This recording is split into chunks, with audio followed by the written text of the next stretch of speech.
a lot of Christians love God. They want to know God desperately, but they feel like they don't know how to hear from God. How do you hear from God? Because it sounds like you've had some experiences in your life when you really heard from God in some special ways.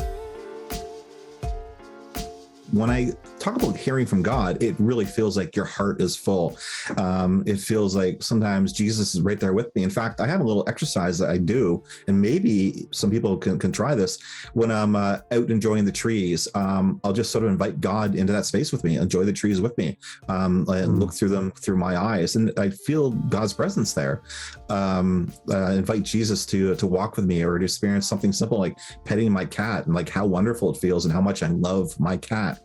And when I'm at church, it's really a sense that your body is full of love, and it's a tremendous experience. Yeah, there's a great sense of peace. I'll give you an example. 2020 was a very rough year for a lot of people.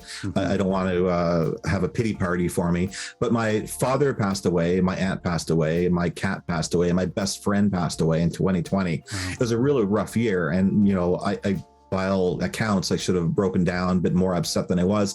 God's peace was with me the whole time.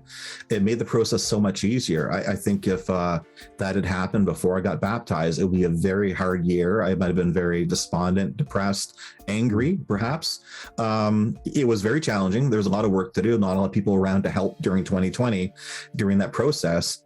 So, we had to be apart from each other, but God was definitely not apart from me. God was there. My wife was with me, and it made the experience a lot easier. So those difficult times, those challenges, God's there, and it makes it a lot easier.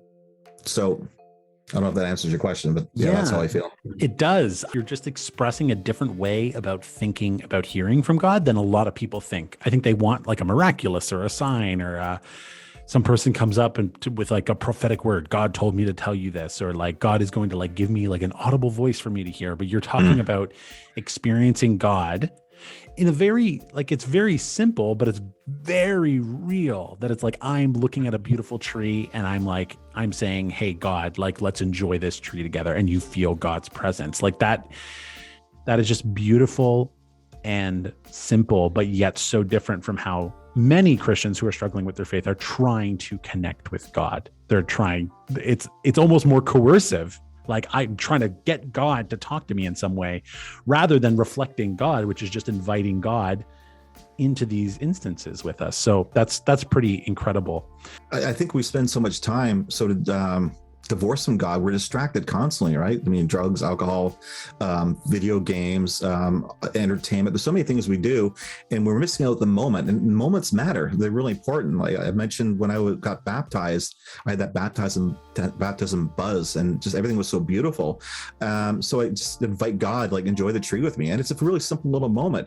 And God wants to experience our love. He wants to experience the things, our love, our happiness. He wants to be there with us. And if we think of God as being really far above us and something that's unattainable, or that Jewish word that I use, Ein Sof, the unknowable, we're never going to be with God. So invite him into the space with you.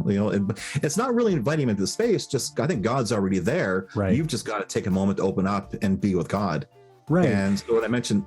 Sorry. Yeah. Oh, yeah. Well, I was just going to say, it's almost like not even inviting God into the space. It's like opening up your heart to God in the space, because God is already there with you. Yeah. What else were you going to say?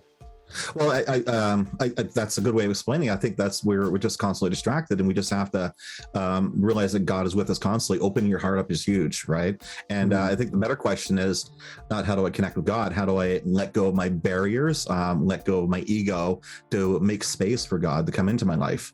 And that's what was transformative for me coming to Sunnyside, was making space for God, letting go of my ego. And that's not easy to do. That is hard, right? Letting go of your beliefs, letting go of your traumas, your fears, right. And then when that's making space for God to come in. So that could be the answer right there. Right. It's almost like, because it's like letting go of your fears and traumas is so hard. I mean, like, in a sense, God doesn't want you to just like ignore them or bury them. He wants you, and this is maybe what we're getting at. The hardest part is being willing to open that part up to God and trust that he's not going to trample on your hurt heart, but actually care for it and help it heal. Yeah. So that's pretty, yeah, like it's just a different way of thinking about connecting with God. Well, another good word is being vulnerable, allowing yourself to be vulnerable. We do have our guards up quite a bit. And for me, Right. that was part of my process, was allowing myself to be vulnerable, literally, in difficult moments to fall into his arms. I know it's a symbolic thing. Maybe it's a difficult visual, but literally just fall back and trust that God will take you through this moment. Right. And that's worked for me. And that's how I've experienced God, and that's how I'm experiencing the Bible. And this is what's transformed my life, at 52 years old, right? And all the years previous, I didn't have any of those experiences. There was there was vague hints of it, but yeah, nothing like I'm having right now. Yeah. No, I think that's beautiful, like imagery, and it's poetic language, of course, but it's like it's reflecting something real, which is like falling into God's arms. It requires trust. It requires intimacy. It requires like an action from us, like not to earn it, but just to go, okay, I'm willing to go there with God and open up to these things that we might need like healing on, or just whatever journey God has for us. Hey, that clip is from a full conversation where my friend John tells his story of following Jesus after decades of practicing occult and new age spirituality. Honestly, if that doesn't intrigue you, I don't know what will. If you want to hear the whole story, just click that video right there.